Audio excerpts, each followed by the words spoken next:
नमस्कार, आकाश nursing academy की तरफ से आज हम बात करेंगे ब्लड क्लॉटिंग। तो ब्लड क्लॉटिंग जैसे कि मैंने आपको बताया था ना कि प्लाज्मा का जो वर्क होता है, आप ब्लड को क्लॉट करने में सहायक होता है। तो किस तरह से सहायक होता है ये चीज़ मैंने आपको डिस्कस नहीं किया था, ओनली फॉर ब्लड क्लॉटिंग के बारे में बताया था कि ब्लड में क्लॉट करने में क्या होता है, सहायक होता है। तो उसी लेक्चर को आज के लेक्चर में हम क्लियर करेंगे और बहुत आसान तरीका से हम इस लेक्चर के थ्रू आपको बता देंगे कि ब्लड हमारा ऐसे कई पार्ट से कट जाता है तो कैसे ब्लड कुछ समय के बाद रुक जाता है। तो ये कैसे प्रोसेस होता है, इसमें कौन से फैक्टर पार्टिसिपेट करते हैं, वो चीज़ आज के लेक्चर में हम डिस्कस करेंगे। तो चलिए हम इस लेक्चर को स्टार्ट करते हैं। स्टार्ट करने से पहले हम आपको बताना चाहेंगे कि अगर हमारे चैनल पे पहली बार है तो सब्सक्राइब करना ना भूलें, ताकि जो भी आपको मैं ऐसे वीडियो अपलोड करूँ वो आपको तुरंत नोटिफिकेशन के रूप में प्राप्त हो सके। तो चलिए स्टार्ट करते हैं। ब्लड क्लॉटिंग बहुत कम समय में इसको मैं आपको आसान तरीके से बताऊंगा और ये आप उम्मीद करूंगा मैं कि आपको ये हमेशा के लिए पूरी तरह से याद हो जाएगा। बस आप फुल वीडियो देखिए, आप लास्ट स्टेप पर देखिए कैसे कि ये ब्लड क्लॉट करता है। और जैसे कि हम जानते हैं कि ब्लड क्लॉटिंग का मतलब होता है ब्लड का थक्का लगना। जैसे कि देखो लिखा है थक्का बनना। जैसे कि कोई बॉडी का पार्ट मान लीजिए आपका कट गया, तो कट गया तो इसका मतलब जानते हैं क्या होता है। मान लीजिए कट गया तो वहां से आपका जो भी बॉडी में जो ब्लड होता है वो सर्कुलेट होने के माध्यम से वो ब्लड बहुत तेजी से बाहर आने लगता है। बाहर आने के बाद आपने देखा होगा कुछ समय के बाद उस पे से रोक देने पे या पट्टी उट्टी बांध देने पे कुछ समय के बाद रुक जाता है। तो ऐसा क्यों होता है, कभी सोचा है आपने? तो उसी चीज को मैं इस वीडियो में आपको बताएंगे कि एक्चुअली में प्रोसेस होता क्या है, इसमें क्या चीज होते हैं जो कि 2 मिनट के बाद या 1 मिनट के बाद ब्लड 2 मिनट 3 मिनट के बाद ब्लड आसानी से क्या कर जाता है, क्लॉट कर जाता है, थक्का लग जाता है। तो देखिए मैं स्टार्ट करता हूँ। ब्लड क्लॉटिंग मैंने होता है थक्का लगना। एक्चुअली में ब्लड क्लॉटिंग मान लीजिए आपका बॉडी पार्ट कहीं से कट गया, तो ये कह रहा है कि डैमेज टिश्यू, प्लाज्मा या ब्लड प्लेटलेट। देखिए damage tissue, plasma, blood platelet. तो एक्चुअली में ये डैमेज टिश्यू का मतलब यहाँ पे ये कह रहा है ना कि मान लीजिए आपका बॉडी कहीं से डैमेज हो गया, कट पिट गया ना, तो वहां से या प्लाज्मा से, प्लाज्मा आप जानते हैं हमारी ब्लड का मैक्सिमम कंपोनेंट पाया जाता है 55%, जिसको हम प्लाज्मा बोलते हैं। प्लाज्मा से या ब्लड प्लेटलेट से जो 1% या लेस देन 1% पाई जाती है। इन तीनों कंपोनेंट से एक आपका थ्रोम्बोप्लास्टिन नामक फैक्टर उत्पन्न होता है, जिसे हम फैक्टर नंबर 3 बोलते हैं। देखिए ये डैमेज टिश्यू से या तो निकल सकता है या प्लाज्मा से भी निकल सकता है या ब्लड प्लेटलेट से भी निकल सकता है। तो जिसको हम थ्रोम्बोप्लास्टिन बोलते हैं, ये फैक्टर नंबर 3 होता है।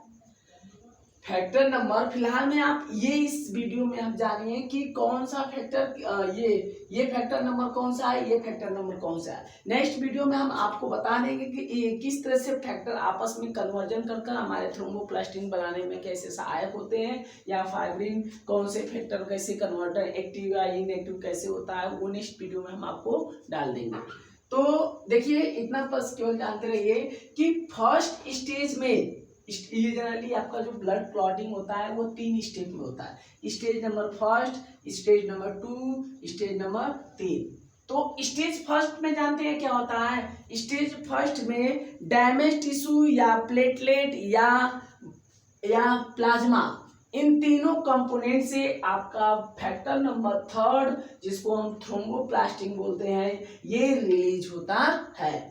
तो डैमेज टिश्यू से या प्लाज्मा से या ब्लड प्लेटलेट से, तो इन तीनों के बारे में आप जानते होंगे। और इन्हीं तीनों से या आप इससे निकाले चाहे इससे निकाले, ये कौन पार्ट से निकलता है, थ्रोम्बोप्लास्टिन, तीनों पार्ट से निकल सकता है, जिसको फैक्टर नंबर 3 बोलते हैं। एक्चुअली में थ्रोम्बोप्लास्टिन करता क्या है जानते हैं। ये जो थ्रोम्बोप्लास्टिन होता है, ये फैक्टर नंबर क्या, सॉरी, थ्रोम्बोप्लास्टिन जो होता है एक्शन करता है प्रोथ्रोम्बिन में, और ये प्रोथ्रोम्बिन जो होता है हमारे ब्लड में ये इनएक्टिव अवस्था में पाया जाता है। कहने का मतलब ये जो होता है ये प्रोथ्रोम्बिन जो होता है हमारे ब्लड में इनएक्टिव अवस्था में क्या होता है, पाया जाता है, और ये इनसॉल्युबल होता है। ये कैसा होता है, इनसॉल्युबल। इनसॉल्युबल की हमारे ब्लड में ये घुलता नहीं है, मतलब कि घुला नहीं होता है, वैसे ही ब्लड में बिना काम कोथरा का वैसे घूमता रहता है। तो ये बिना इसका कोई वर्क नहीं होता है। तो फर्स्ट स्टेज में क्या होगा, डैमेज टिश्यू या प्लाज्मा या ब्लड प्लेटलेट से आपको थ्रोम्बोप्लास्टिन नामक फैक्टर थर्ड जो रिलीज होता है, और यह रिलीज हमारे ब्लड में जो प्रोथ्रोम्बिन आपका पाया जाता है। हम आपको प्रोथ्रोम्बिन के बारे में बताए थे कि प्रोथ्रोम्बिन हमारे प्लाज्मा प्रोटीन का एक कंपोनेंट होता है जो 1% से लेस देन पाया जाता है। यह हमारे ब्लड क्लॉटिंग में सहायक होता है। मैंने आपको वहां पे बताया था कि प्रोथ्रोम्बिन एक ब्लड क्लॉटिंग फैक्टर है जो हमारे ब्लड के क्लॉट कराने में क्या करता है, सहायक होता है। तो ये प्रोथ्रोम्बिन देखो मैंने सेकेंड इसीलिए बोला हूं ना, ये फैक्टर नंबर सेकेंड है। क्वेश्चन पूछता है कि प्रोथ्रोम्बिन कौन सा फैक्टर आता है, कौन सा फैक्टर होता है, तो प्रोथ्रोम्बिन जो होता है ना फैक्टर नंबर सेकेंड होता है। और ये प्रोथ्रोम्बिन आपका किस में कन्वर्ट कर देता है, कैल्शियम आयन, मतलब कि calcium ion factor number fourth के उपस्थिति में ये प्रोथ्रोम्बिन थ्रोम्बिन में कन्वर्ट कर देता है। और यह थ्रोम्बिन जो होते हैं ये ब्लड सॉल्युबल होते हैं। क्या होते हैं जी, ब्लड सॉल्युबल। और ये थ्रोम्बिन हमारे ब्लड में फैक्टर नंबर फर्स्ट पाया जाता है जो स्टेज नंबर थर्ड में आता है। स्टेज नंबर थर्ड में जब हम इंटर करते हैं तो जो ब्लड सॉल्युबल जो आपका थ्रोम्बिन आया है, यह थ्रोम्बिन फाइब्रिनोजेन जो हमारे ब्लड में इनएक्टिव अवस्था में पाई जाती है, इनएक्टिव अवस्था में पाई जाती है फाइब्रिनोजेन, वह फाइब्रिनोजेन 7% में पाई जाती थी ना जी। और यह फाइब्रिनोजेन हमारे थ्रोम्बिन के सहायता में जो हमारे ब्लड में इनसॉल्युबल के रूप में इनएक्टिव अवस्था में फाइब्रिनोजेन जो 7% में पाया जाता है ना, और यह फाइब्रिनोजेन किस में कन्वर्ट हो जाता है, फाइब्रिन में। और यह फाइब्रिन सॉल्युबल प्रोटीन होती है। कैसी होती है, सॉल्युबल प्रोटीन। और ये फाइब्रिन हमारे ब्लड के जिस पार्ट से कटा है, मान लीजिए जो कोई जहाँ पे कटा है वहां पे ऐसे मान लीजिए पार्ट कट गया है, यहाँ पे ये ऐसे फाइबर नुमा संरचनाएं का, जैसे मान लीजिए ये आपका ब्लड वेसल्स है, तो ये ब्लड वेसल्स है, यहाँ पे कट रहा है, तो यहाँ पे ये तो सॉल्युबल हो गई ना, ये आपके ब्लड सॉल्युबल हो गए। और ये क्या करेगा, जहाँ पे डैमेज हुआ पार्ट है ना, यहाँ पे ऐसे रेसे नुमा क्या कर देगा, धागे नुमा निर्माण कर देगा, जिससे ब्लड आपका इस तरह से जो इधर जा रहा था वो ब्लड आगे जाने लगता है, और ब्लड का बहाना बाहर निकलना क्या कर देता है, बंद हो जाता है, जिसको आप कहते हैं ब्लड मेरा क्लॉट कर गया। तो एक्चुअली में ये प्रोसेस इसी तरह से होता है, लेकिन कुछ फैक्टर इसमें काफी, ये कन्वर्जन मैंने तो डायरेक्टली आपको फैक्टर लिख दिया हो ना, लेकिन ये ऐसे डायरेक्टली होते नहीं है। आपको नेक्स्ट वीडियो में इसके हम फैक्टर के बारे में हम आपको पूरी अच्छे तरीके से डिस्कस कर देंगे। फिलहाल में ये जानिए कि हमारे ब्लड टिश्यू या प्लाज्मा या प्लेटलेट वहां से फैक्टर नंबर थर्ड जिसे हम थ्रोम्बोप्लास्टिन बोलते हैं, ये रिलीज होता है। थ्रोम्बोप्लास्टिन जो होता है कैल्शियम आयन या फैक्टर नंबर फोर्थ की उपस्थिति में हमारे ब्लड में जो प्रोथ्रोम्बिन पाया जाता है, उस प्रोथ्रोम्बिन को ये थ्रोम्बिन में कन्वर्ट कर देता है। और थ्रोम्बिन जो हमारे ब्लड में इनएक्टिव अवस्था में फाइब्रिनोजेन जो पाया जाता है, जो इनसॉल्युबल होता है, उस फाइब्रिनोजेन को किस में कन्वर्ट कर देता है, फाइब्रिन में कन्वर्ट कर देता है। और ये फाइब्रिन वो ब्लड सॉल्युबल होती है, हमारे ब्लड में आसानी से घुल जाती है, और यहाँ पे जो कटे हुए भाग होता है वहाँ पे अपना फाइबर रेसे जैसे अपना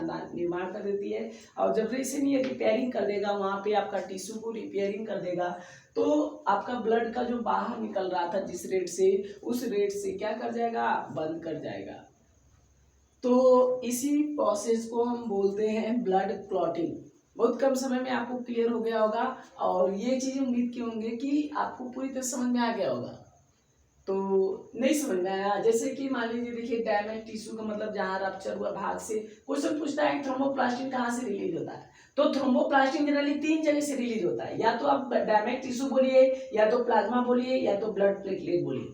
तो ये तीनों जगह से आपका रिलीज होता है। ये मान लीजिए किसी से मैं बोला हूँ तो यहाँ से आपका रिलीज होता है। ये डैमेज जब टिश्यू कहीं पार्ट कट जाता है ना, किसी भाग से रिलीज हो सकता है, तो वहां से आपका थ्रोम्बोप्लास्टिन रिलीज होता है जो फैक्टर नंबर 3 कहलाता है। और ये थ्रोम्बोप्लास्टिन हमारे ब्लड में तो प्रोथ्रोम्बिन पाया जाता है, इनएक्टिव में बिना काम कोतरा को वैसे तैरता रहता है। उस प्रोथ्रोम्बिन को फैक्टर नंबर 4 की उपस्थिति में, कैल्शियम की उपस्थिति में ये थ्रोम्बिन में कन्वर्ट कर देता है। और ये थ्रोम्बिन हमारे ब्लड सॉल्युबल होती है। और ये थ्रोम्बिन हमारे फाइब्रिनोजेन जो इनएक्टिव अवस्था में बिना काम कोतरा का ये भी पड़ा होता है, ये 7% होती है, इसको ये कन्वर्ट कर देता है फाइब्रिन में। और फाइब्रिन कटे हुए भाग पे रिपेयरिंग का काम कर देती है, वहां पे फाइबर नुमा संरचना का निर्माण करता है। ब्लड आसानी से वहां से क्या कर जाता है, क्लॉट कर जाता है, रुक जाता है, बाहर आना बंद कर देता है। तो ऐसे आपको ये वीडियो उम्मीद की होंगे अच्छी लगी होगी, और आपको वीडियो पूरी तरह से समझ में भी आ गया होगा। कि जिनको नहीं समझ में आया वो कमेंट बॉक्स में हमें ये एक्सप्लेनेशन जो भी दिक्कत आई है कि सर जी मुझे ये नहीं समझ में आया, तो कमेंट बॉक्स में लिखकर बता दें। तो आज के लिए बस इतना ही, हम चलते हैं, नमस्कार और बाय, गुड नाइट।